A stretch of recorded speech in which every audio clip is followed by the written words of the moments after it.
For nearly 500 years, one gate has remained closed. Not broken, not open, not touched. Empires have risen and fallen in its shadow. Wars have shaken the ground beneath it. Cities have burned, kingdoms have collapsed. But that gate, it never moved. It stands in silence, sealed into the eastern wall of Jerusalem, facing a hillside that holds its own weight in prophecy, the Mount of Olives. And now, a rumor is spreading across the world that it's been breached, that the wall has fallen, that prophecy has just been fulfilled, that Iran has knocked down the eastern gate, the very gate some believe Jesus Christ himself will walk through when he returns. But is it true? Or is something deeper happening here? Something spiritual, something prophetic that most people are completely missing. In the last few days, the internet has erupted. Videos, posts, headlines that don't quite cite their sources, but speak with certainty anyways. The gate is gone, the prophecy is happening, this is the moment, and tied to it all, one name keeps surfacing: Iran. Now, in a world already on edge with rising tension in the Middle East, missile threats, defense systems activating, fear building, it doesn't take much for a spark to become a wildfire, especially when prophecy is involved, because prophecy doesn't just inform people, it shakes them. But here's the truth you need to hear before fear fills in the gaps. There is no verified evidence that the eastern gate of Jerusalem has been destroyed. No confirmed reports, no credible documentation, no physical proof. The gate is still sealed. The gate at the center of all of this is known as the Golden Gate, also called the Eastern Gate. And unlike every other entrance into the city, this one is different, because it doesn't function like a gate anymore. It hasn't for centuries. In the year 1541, under the rule of Ottoman Sultan Suleiman the Magnificent, it was sealed shut, stone by stone, closed off from the world outside. But what makes this even more unsettling is why. Because long before it was sealed, there was a belief, ancient, persistent, unshaken by time, that one day the Messiah would enter Jerusalem through that very gate. Not just any arrival, but a return. A moment where heaven meets earth. And so, in an attempt to stop it, the gate was closed. As if stone could stop prophecy, as if human hands could block what God had already declared. But they didn't stop there. A cemetery was placed in front of it, because according to tradition, a holy man would not pass through death.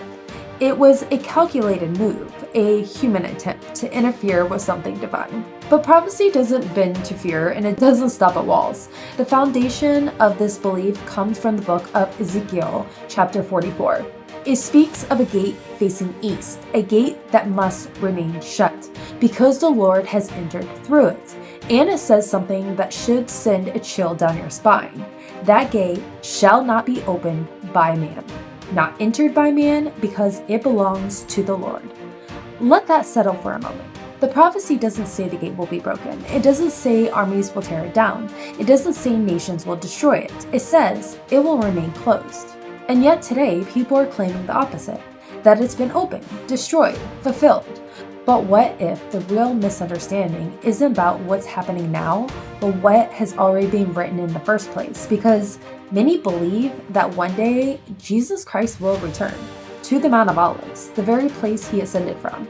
And from there, he will enter Jerusalem, not through a random path, not through politics or power, but through the Eastern Gate, the sealed gate, the one no man has opened for nearly 500 years, which raises the question that doesn't just linger, it echoes. If no man can open it, then how will it open? This is where everything shifts, because what most people are getting wrong is this.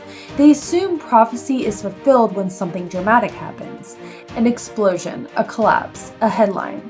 But scripture doesn't say the gate will be forced open. It says it will remain closed, which means something far more unsettling. The gate being sealed may already be part of the prophecy. Think about that. Through wars, invasions, empires, and time itself, it has remained exactly as described, not because man preserved it, but because man couldn't change it. So where does Iran come into this? Right now, tensions evolving in Iran and Jerusalem are very real. Missiles have been launched, defenses have responded. Fear is rising across the region. And in moments like this, people start connecting dots, even when those dots don't actually connect, because when fear meets prophecy, speculation spreads faster than truth. But here's what remains grounded. No verified events involving Iran has destroyed or opened the Eastern Gate. The prophecy has not been fulfilled in the way these vile claims suggest. But maybe that's not the point, because this was never about what man would do to the gate. It was about what man couldn't do. Man cannot open it, man cannot claim it, man cannot force it, which means if that gate ever opens, it won't be because of war, it won't be because of politics, and it won't be because of any nation. It will be because the moment has come. And here's where it becomes unsettling, because that gate doesn't feel abandoned, it feels held, like something or someone is waiting on the other side. For centuries, men have tried to control it, seal it, block it, outthink it. But the stone never moved. Not for power, not for fear, not for time, just silence. A silence that has outlived empires. A silence that feels less like emptiness and more like restraint. Like the world itself has been holding its breath, because deep down, there's a knowing that if it ever opens, it won't be subtle. It won't be symbolic. It will be final. And everything humanity has built to feel and control, every system, every illusion, every fragile certainty will collapse in a single moment of truth. Because that gate doesn't answer to time. It answers to authority. And when that authority speaks, stone won't resist. History won't repeat. It will end and begin again at the exact same moment. No, Iran did not fulfill prophecy. The gate is still sealed.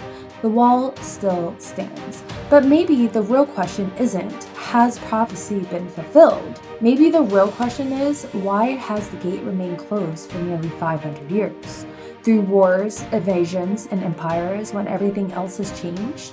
And if one day it does open, who or what will be the one to open it?